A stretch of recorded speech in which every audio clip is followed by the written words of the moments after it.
ವಿರಾಮದ ನಂತರ ಹೈಕೀಜಿ ಸಹಯೋಗದ ಗುಡಿಯ ನುಡಿರಣ ಕಾರ್ಯಕ್ರಮಕ್ಕೆ ಮತ್ತೊಮ್ಮೆ ಸ್ವಾಗತ. ನಾವು ಕಾರ್ಯಕ್ರಮದ ಆರಂಭವನ್ನೇ ಕಪಿಲೆಯಿಂದ ಆರಂಭಿಸಿದ್ವಿ. ನಂತರ ದೇಗುಲದ ದರ್ಶನವೂ ಆಯಿತು. ಆದರೆ ಒಂದು ವಿಷಯ ನಿಂತಿರಲಿ, ಕಪಿಲೆಯಲ್ಲಿ ಇನ್ನೊಂದು ಪ್ರಮುಖವಾದಂತಹ ಆಕರ್ಷಣೆ ಇದೆ. ಆ ಆಕರ್ಷಣೆ ಏನು ಗೊತ್ತಾ? ಯಾವ ರೀತಿಯ ವಿಭಿನ್ನವಾದಂತಹ ಅನುಭವ ಸಿಗುತ್ತೆ ಇಲ್ಲಿಗೆ ಬರುವಂತಹ ಭಕ್ತಾದಿಗಳಿಗೆ, ಪ್ರವಾಸಿಗರಿಗೆ. ಬನ್ನಿ ಅದನ್ನ ಪಡೆದುಕೊಳ್ಳೋಣ.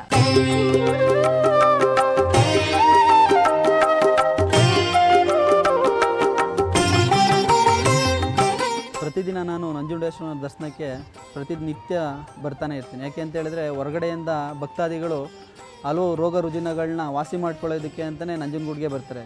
ನಂಜುಂಡೇಶ್ವರನ ಭಕ್ತರಿಗೆ ಯಾವತ್ತೂ ನಂಜುಂಡೇಶ್ವರ ಕೈಯನ್ನು ಬಿಟ್ಟಿಲ್ಲ. ಇನ್ನೂ ಹೆಚ್ಚಿನ ಸಂಖ್ಯೆಯಲ್ಲಿ ನಂಜುಂಡೇಶ್ವರನ ದರ್ಶನಕ್ಕೆ ಬರಲಿ ಅಂತ ನಾನು ಈ ಮೂಲಕ ಹಾರೈಸ್ತೀನಿ.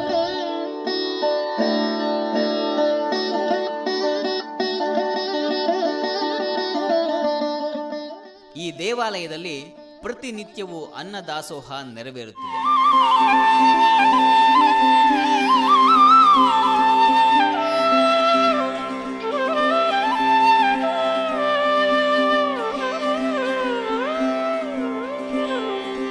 ನಂಜನಗೂಡಿನ ಶ್ರೀಕಂಠನ ಸನ್ನಿಧಿಯಲ್ಲಿ ನಿತ್ಯವೂ ದಾಸೋಹ ನೆರವೇರುತ್ತೆ. ಆ ಅನ್ನ ತಯಾರಾಗುವಂತಹ ಭೋಜನ ಶಾಲೆಯಲ್ಲಿ ನಾವೀಗ ಇದ್ದೇವೆ. ಅದರ ಮುಖ್ಯಸ್ಥರಾಗಿರುವಂತಹ ರವಿಯವರು ಅದರ ಬಗ್ಗೆ ಹೆಚ್ಚಿನ ಮಾಹಿತಿಯನ್ನು ಒದಗಿಸಿಕೊಡ್ತಾರೆ. ರವಿಯವರೇ, ಕಾರ್ಯಕ್ರಮಕ್ಕೆ ಸ್ವಾಗತ. ನಿತ್ಯವೂ ಇಲ್ಲಿ ದಾಸೋಹ ನೆರವೇರುತ್ತೆ. ಸೊ ಎಷ್ಟು ಗಂಟೆಗೆ ಆರಂಭ ಆಗುತ್ತೆ ನಿಮ್ಮ ಈ ಭೋಜನ ಶಾಲೆ? ಮೇಡಮ್, ಮಂಗಳವಾರದಿಂದ ಶನಿವಾರದವರೆಗೆ 1 ಗಂಟೆಯಿಂದ 2:30 ಸ್ಟಾರ್ಟ್ ಆಗುತ್ತೆ.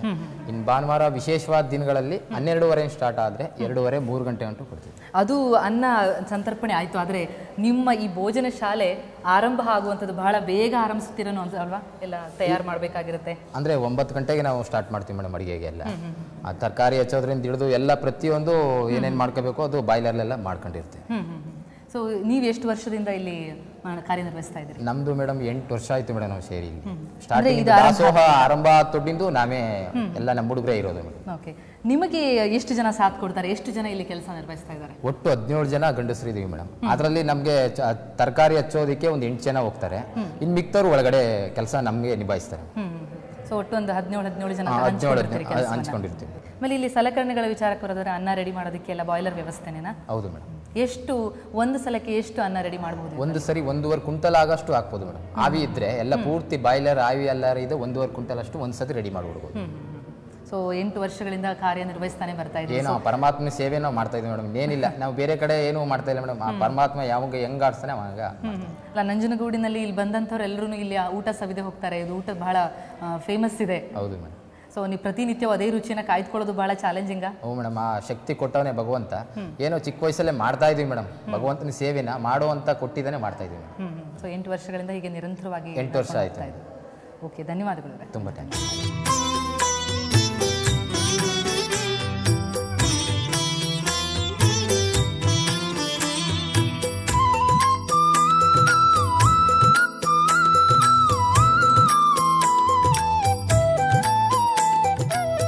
ಇಲ್ಲಿ ಶ್ರೀಕಂಠನ ಜೊತೆಗೆ ಮತ್ತು ಒಂದು ದಿವ್ಯ ಸನ್ನಿಧಿ ಇದೆ. ಅದೇ ಪರಶುರಾಮ ದೇವಾಲಯ.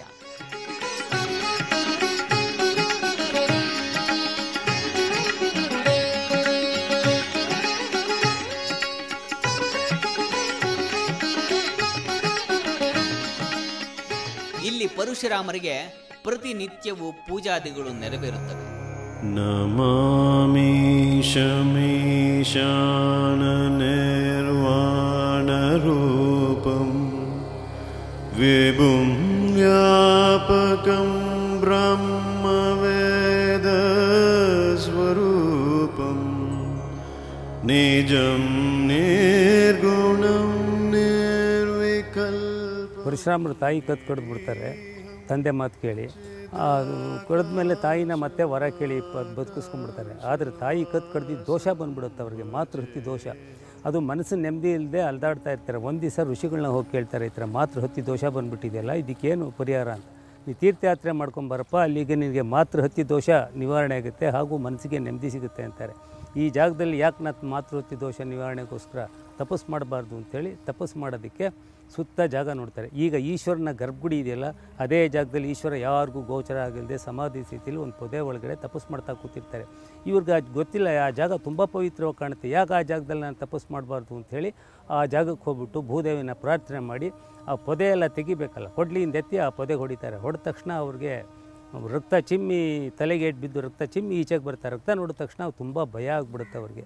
ಭಯ ಆದಾಗ ಹಿಂದೆಲ್ಲ ಜ್ಞಾಪಿಸ್ಕೋತಾರೆ. 21 ಸತಿ ಭೂ ಪ್ರದಕ್ಷಿಣೆ ಮಾಡಿ ಕ್ಷತ್ರಿಯರನ್ನೆಲ್ಲ ಕೊಂದಿದ್ದು, ತಂದೆ ಮಾತು ಕೇಳಿ ತಾಯಿ ಕತ್ಕಡ್ದಿದ್ದು, ಆ ದೋಷ ಪರಿಹಾರಾರ್ಥವಾಗಿ ಇಲ್ಲಿಗೆ ಬಂದು ನಾನು ತಪಸ್ಸು ಮಾಡಬೇಕು, ಮಾತೃಹತ್ಯೆ ದೋಷ ನಿವಾರಣೆಗೋಸ್ಕರ ತಪಸ್ಸು ಮಾಡಬಾರ್ದು ಅಂತ ಭೂಸಿದ್ಧಿ ಮಾಡೋ ಸಂದರ್ಭದಲ್ಲಿ ಈ ಥರ ಒಂದು ಹತ್ಯೆ ಆಗೋಯ್ತು.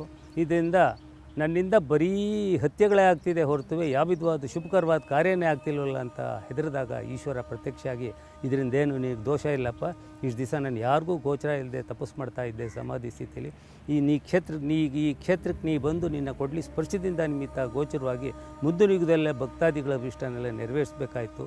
ಆ ಒಂದು ಶುಭಕರವಾದ ಕಾರ್ಯನ ನಿನ್ನ ಕೊಡಲಿ ಸ್ಪರ್ಶದಿಂದ ನೆರವೇರಿಸಿದ್ಯಾ.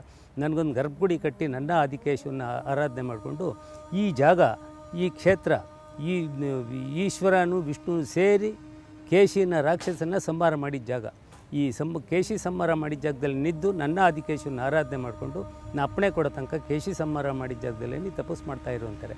ಆ ಪ್ರಕಾರವಾಗಿ ಈಶ್ವರನ ಅನುಮತಿ ಪಡ್ಕೊಂಡು ಈಶ್ವರನಿಗೊಂದು ಗರ್ಭಗುಡಿ ಕಟ್ಟಿ ಆದಿಕೇಶವ ಈಶ್ವರ ಇಬ್ಬರನ್ನೂ ಆರಾಧನೆ ಮಾಡಿಕೊಂಡು ಇಲ್ಲಿ ಬಂದು ಈ ಕೇಶಿ ಸಂಹಾರ ಮಾಡಿದ ಜಾಗದಲ್ಲಿ ಬಂದು 100 ವರ್ಷ ತಪಸ್ಸು ಮಾಡ್ತಿರ್ತಾರೆ. ಒಂದು ಒಳ್ಳೆಯ ಶುಭ ದಿವಸ ಈಶ್ವರ ಬಂದು ಇವತ್ತೊಂದು ದಿವಸ ನಿನಗೆ ಮಾತೃಹತ್ಯೆ ದೋಷ ನಿವಾರಣೆ ಆಯ್ತಪ್ಪ, ನೀ ಸ್ವಸ್ಥಳಕ್ಕೆ ನೀನು ತೀರ್ಥಯಾತ್ರೆಯನ್ನು ಮುಂದುವರಿಸ್ಕೊಂಡು ಹೋಗ್ಬೋದು.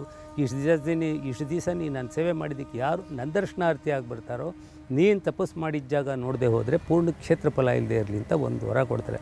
ಆದ್ದರಿಂದ ಈ ಜಾಗದಲ್ಲಿ ಈಶ್ವರನ ನೋಡಿ ಪರಶುರಾಮ ಕ್ಷೇತ್ರ ನೋಡದೆ ಹೋದರೆ ಪೂರ್ಣ ಕ್ಷೇತ್ರ ಫಲ ಇಲ್ಲದೆ ಅಂತ ಪುರಾಣದಲ್ಲಿ ಹೇಳುತ್ತೆ. ಕಪಿಲಿಗೆ ಬಂದಂಥವರಿಗೆ ಒಂದು ಪ್ರಮುಖವಾದಂತಹ ಆಕರ್ಷಣೆ ಅಂತಂದ್ರೆ ತೆಪ್ಪದಲ್ಲಿ ಸಾಗುವಂಥದ್ದು. ನಾನೀಗ ತೆಪ್ಪದಲ್ಲೇ ಸಾಕ್ತಾನೆ ಈ ಕಪಿಲೆಯ ಬಗ್ಗೆ ಒಂದಿಷ್ಟು ಮಾಹಿತಿನ ನಿಮಗೆ ಕೊಡ್ತೀನಿ.